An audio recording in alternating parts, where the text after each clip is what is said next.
Hello, I'm Diane, and this is the Creative Bohemian. Today I will be attempting to paint a miniature watercolor portrait.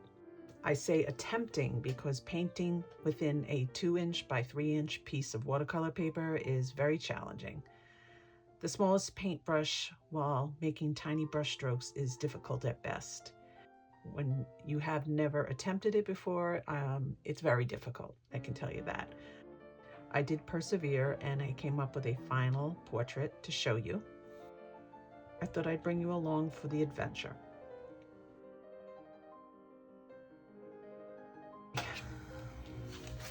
Here, now I'm doing this voiceover because when I was painting this piece, it was very small and I needed to concentrate on what I was doing rather than talking, because I could not, there was no way I could speak and let you know what I was doing while I was doing this, since it required all my attention. Excuse my squeaky chair. What I'm doing here is I am sketching in the my reference. I am sketching in my guidelines of this, using this woman's portrait as an inspiration. It is not in any way going to be a copy of what I see, because this portrait that I am copying was done full size. This is something that's, you know, hanging in a museum or a stately home somewhere, and it is not a miniature portrait. So I am using this just for guide in shading and color.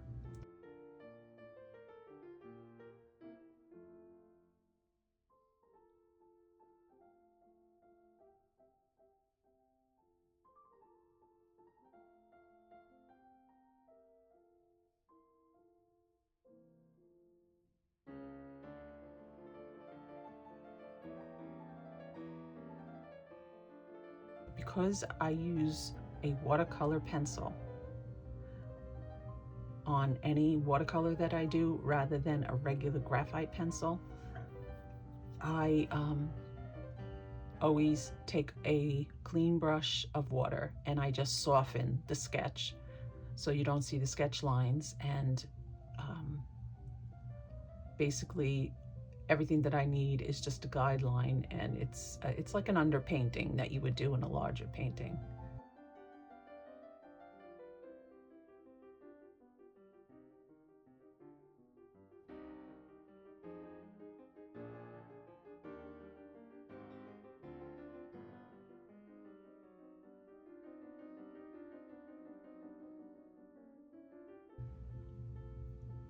Now this is, as you can see, this is the result of smoothing out these sketches. It's just a guide for me. Right here, I am starting to put in the flesh tone that I have mixed in short, tiny strokes, rather than like we're using a big brush and just going over the whole thing in a swath of color. You want to always do short, and something this small, you want to do short, clean brush strokes. You don't want to do big swaths of color because the puddling will cause lines that are difficult to remove.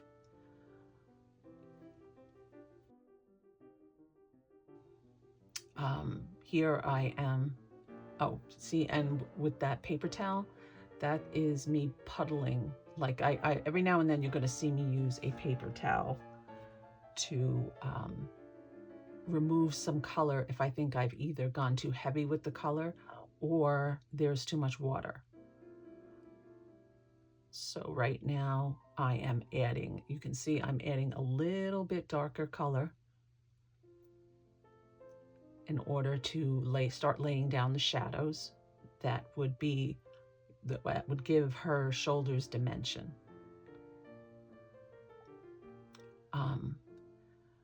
I know there's a glare from the lights above me that until the paint dries, is going to be a bit of a glare and hard for you to see, but once it dries, you'll see exactly what I did.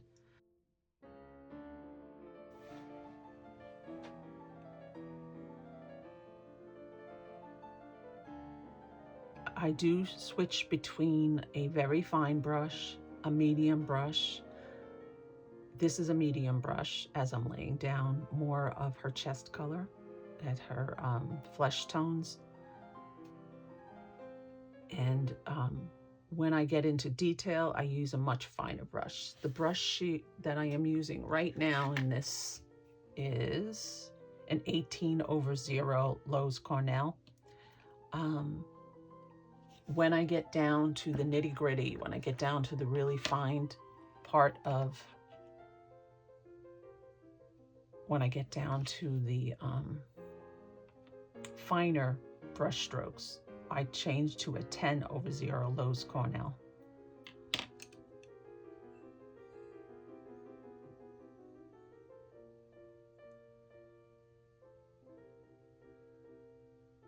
Again, light, small brush strokes. I mean, you know, I could have easily just did one big puddle right across the page and filled all that in with a bigger brush, but the results would not be the same because I have done it that way before and it does not work. I tried doing it the short way, the quicker way, and the quicker way, even though it's the easier way, does not give you the results that you're looking for. And right now I'm laying down a very soft rose color because she has roses in her hair.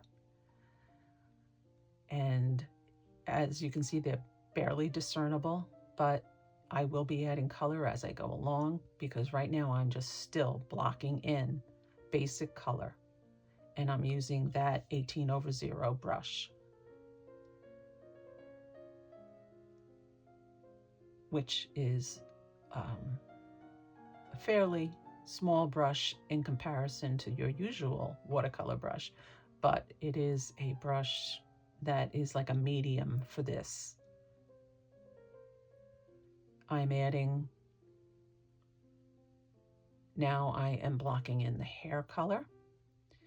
Now her hair is dark, but even so, what I'm doing is I'm laying down the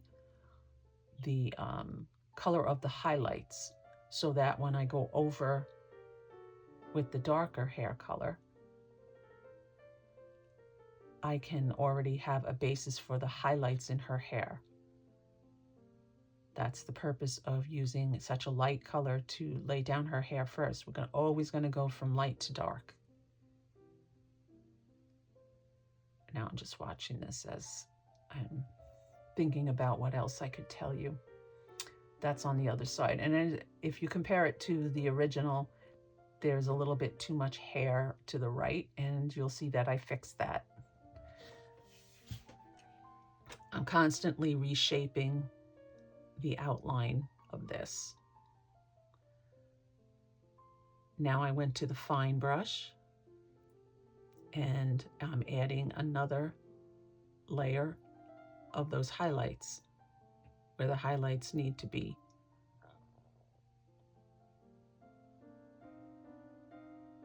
Now she has some kind of,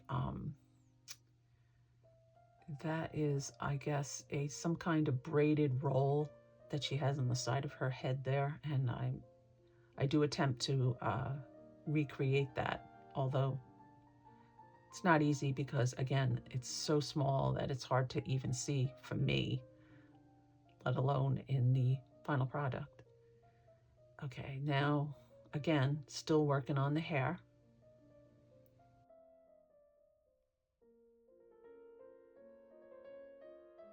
Okay, here I am adding in the lips. This is a rose color, the same color that I was using for the roses. Just a small indication. Now I'm going in with the same color that I initially put down for her skin, but again, I'm just doing another layer of it and a slightly darker. I probably mixed a little bit of yellow ochre with that to give it a little more depth, a little bit more yellow for the shade.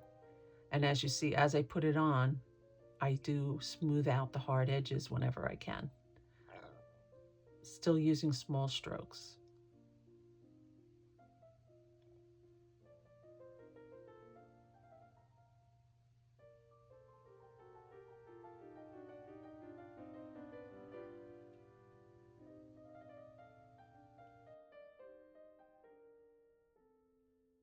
Okay, now I moved on to the eyes because I was leaving the chest area to dry.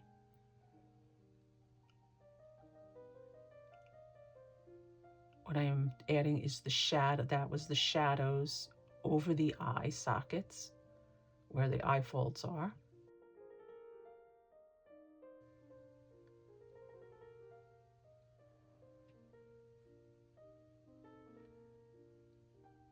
Shading around the brow, but shading around the nose, the cheeks. Now the light is coming from the left, so as I'm doing the right cheek, it's going to be darker than the left. So I slowly build up color that way. And there's always a slight amount of shadow to indicate the nose. Going back in and trying to add a little more color to the roses.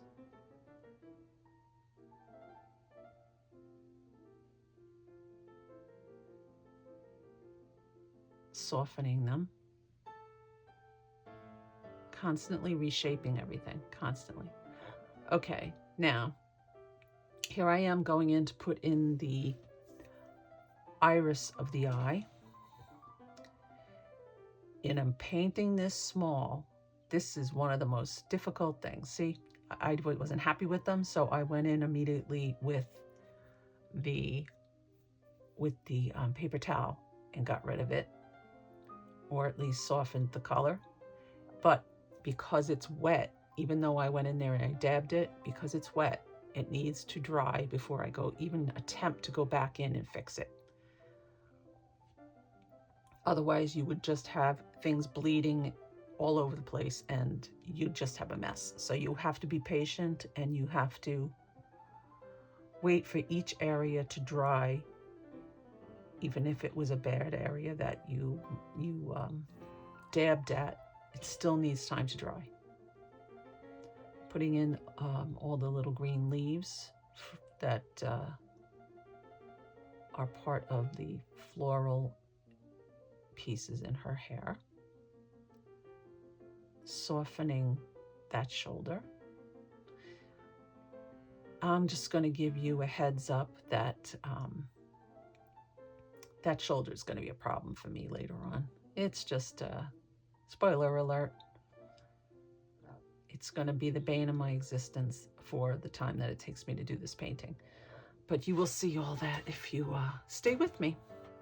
Okay, eyebrows. Eyebrows are another thing that if you're too heavy-handed, it's not going to look like the 1800s. It's going to look like 2023 eyebrows, and you don't want that.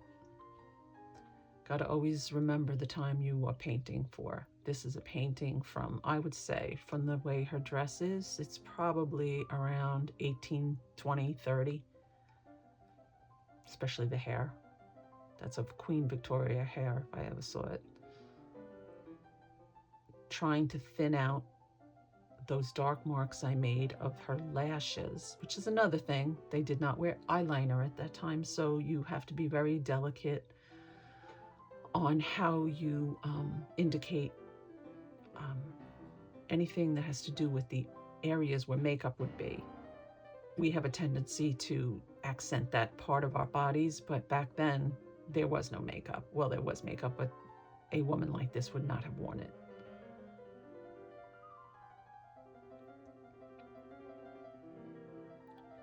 Once again, accenting. Okay, now I'm going in and I am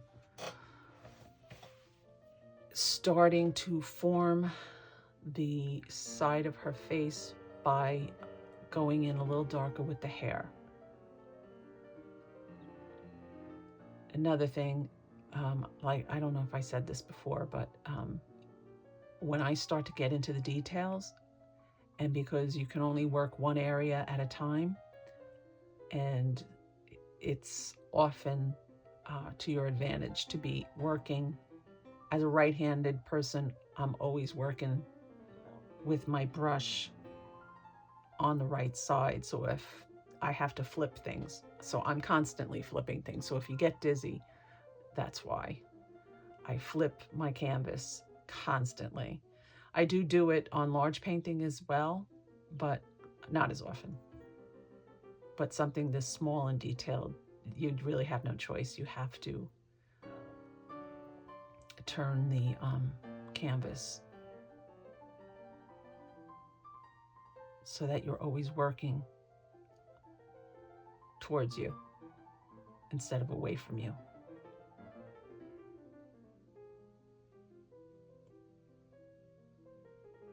See, I outlined all that brown hair, and I will go back in and fill all that in with actual strokes of hair.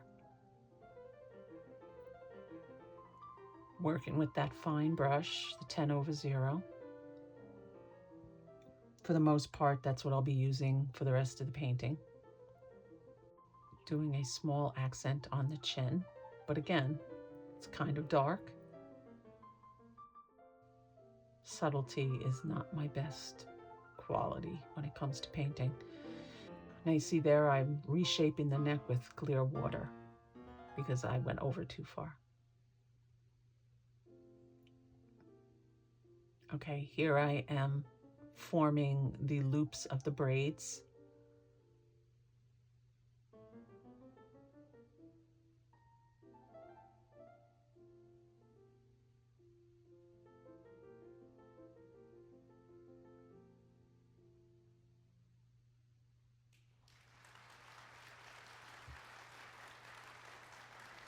Now I am beginning the first layer of dark hair, keeping always in mind where the highlights have to be left. If you look at the image down there at the bottom, at some point you have to leave where those blondish highlights are.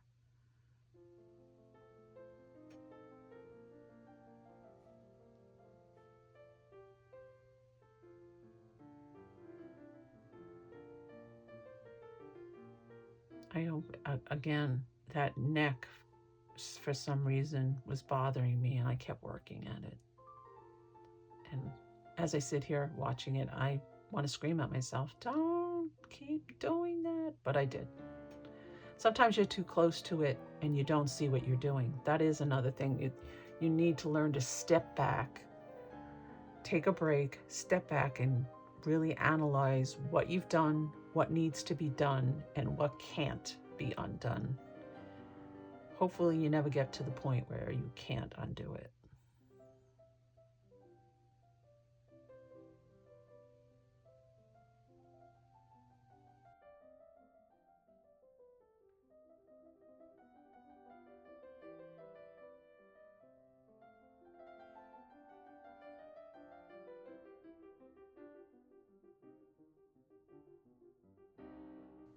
Bringing in some dark colors to shadow in those roses. You'll see that one on the left there. Oh, I was waiting for that.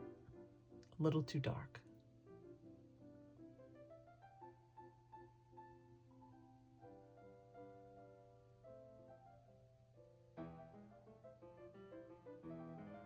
So when you're choosing your watercolors, the best thing you can do for yourself is to know whether you're using a staining watercolor or one that is much easier to work with.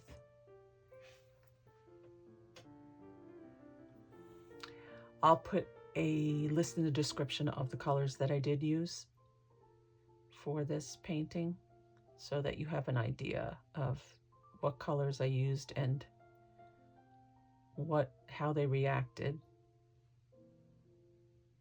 and whether there's something that you would want to use.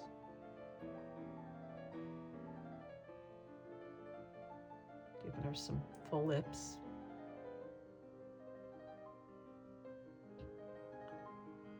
Okay, I didn't like that, so as you see, I was washing off part of her lip. And here we go again with the shading that I should be leaving alone.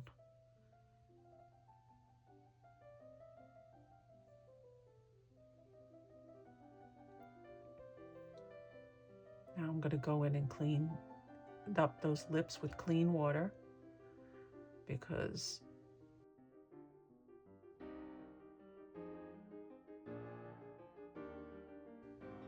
if you're still with me, I appreciate it. Hopefully, see, didn't like it, blotted it away immediately while it was still wet. And I'll let it dry, and then I will go back again and try again. That's the one thing about watercolor, as long as you pick the right kind of paint, is it can be very forgiving. But there's a point where you cannot reverse what you've done. Whereas in acrylic paint, you could always paint over it. I think my next painting foray into miniature portraiture, I'm going to try it with oil paint. I've tried acrylic in the past, and I just didn't like the way it laid down, so I think I'll do much better with oil, which does have a longer drying time, so might give me a better advantage of being able to fix things while it's still wet. Acrylic dried too fast and was harder for me to work with than even the watercolor. If you've ever done a miniature portrait, please leave that in the comments below. I would love to see your work and maybe discuss with you your best techniques.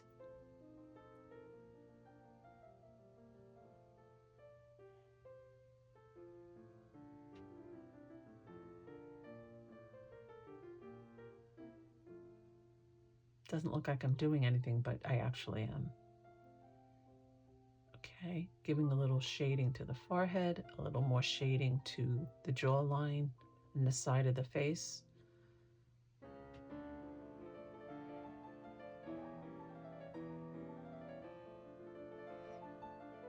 Still sticking to small brush strokes.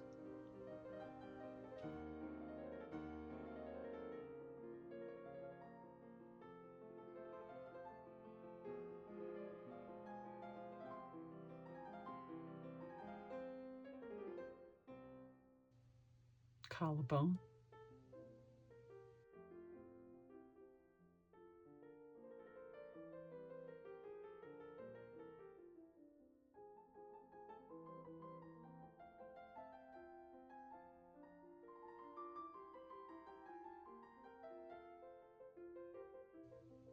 Didn't like that, so that's why I sopped it up.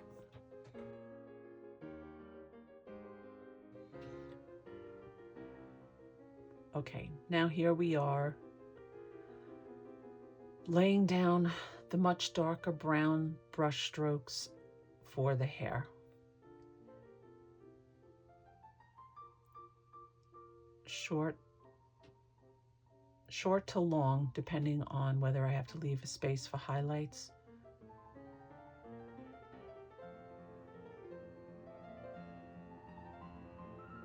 But you're always painting with hair, especially especially with smoothed down hair as they wore at that time, where not a single hair was out of place. It's very important to get a smooth brush stroke to emulate that kind of hairstyle.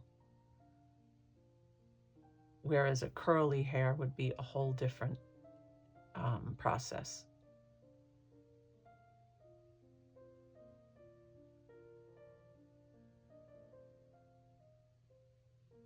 I'm just layering that brown color.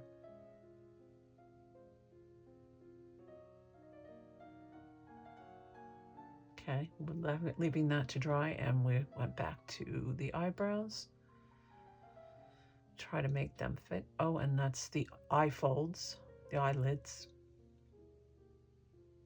And back again to do the lashes.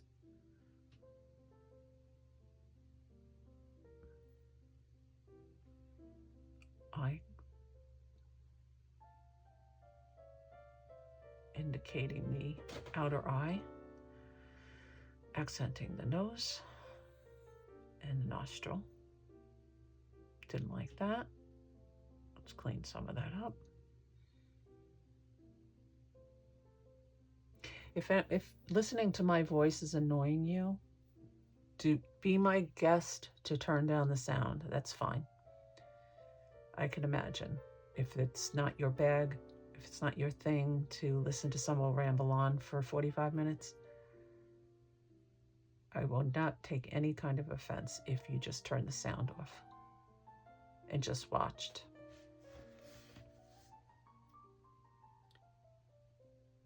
Struggled with that right eye. The left one I liked very much. I thought came out great, but that right eye, for some reason, I struggled with that. It's wider, a little more wonky.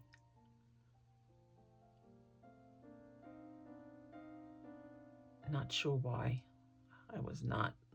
They say you're supposed to turn. When you're doing one eye, you do the one eye, then you turn over the whole piece of art and do the other eye from that perspective. And that's supposed to fix that problem, but I've never found that worked for me. Drop in the comments if that's something that works for you and if maybe there's a trick to it.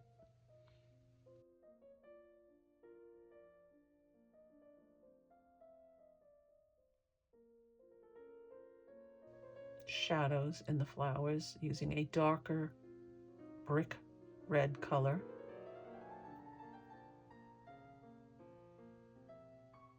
Using that same color to accent the lips. Trying to clean up that blue of the eye.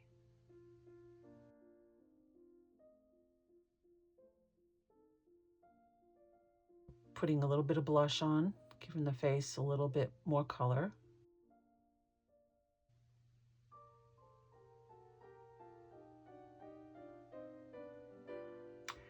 I found that the most difficult problem with working this small is to overwork certain areas.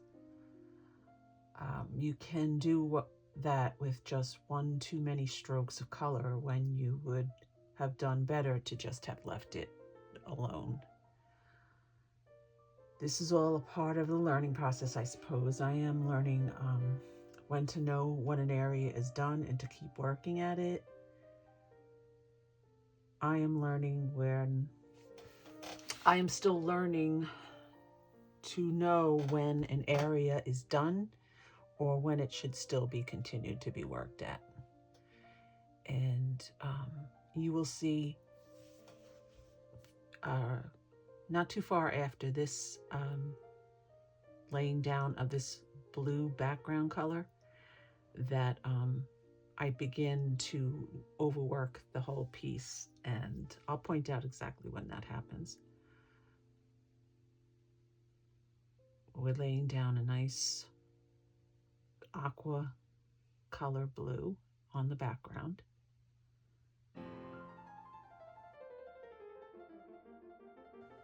Okay, now here I am now taking the final brown to accent the braided part of her hairstyle. I was fairly happy with how this turned out, as it was. Painting braids this small is not really an easy thing.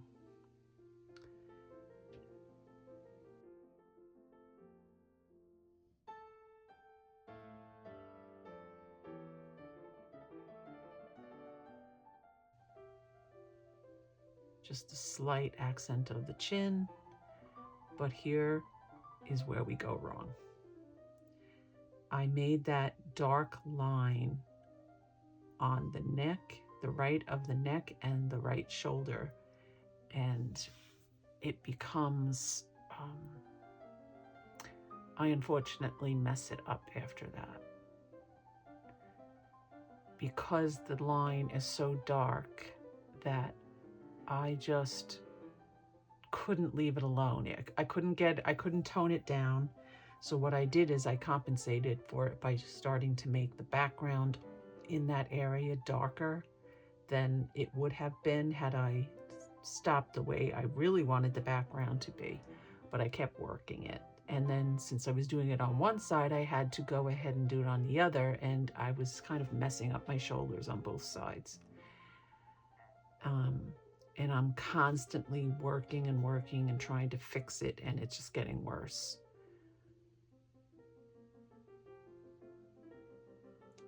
For me, because I know what the resulting is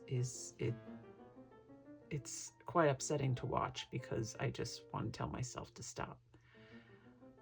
Here I am putting some accents on the dress, adding very subtle shadows. I'll add more substantial shadows later. I don't tend to worry about the clothing on these kinds of portraits. I'm always more interested in the face.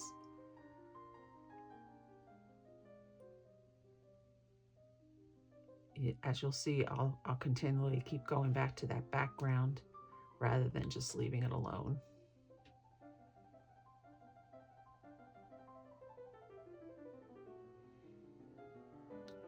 I just have to look at this as a lesson in knowing your own strengths and knowing when, not that you've been defeated, but knowing when that something just has to be left alone.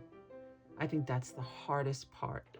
I happen to have a heavy hand as an artist, and this particular project required a very light hand, and it is a learning process. Like I said, I'm learning from just doing this what not to do next time, and this I definitely won't be doing next time.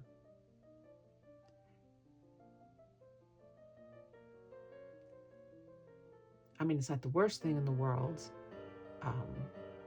but it just caused the whole piece to lose that airy, ethereal look I was going for.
Now, what happened, I finished this piece, and as I said, I was not really happy with the outcome because of how I kind of messed up the background. So I decided to paint another version of this same pose using the same subject matter, the same portrait reference. And this is what I came up with. Her image is a little bit closer to the source material, but she, I think, looks overall a better image, a better painting than the first one. I also went and highlighted both pictures with a white acrylic paint. The first one to fix that background. As you can see, the background is not the same darkness that it was before. And on both of them, I used the white acrylic paint to accent their dresses and make them look a little bit more filmy, sheer on the backgrounds that they were. You can't get better at what you do unless you keep trying and you keep practicing and you keep learning. So that is what I'm going to do as far as this portrait painting. So on that note, I'll leave this video here and I'll see you in the next one. Don't forget to comment, like, and subscribe. If you have already subscribed, I thank you very much, and enjoy the rest of your week, and I'll see you all later.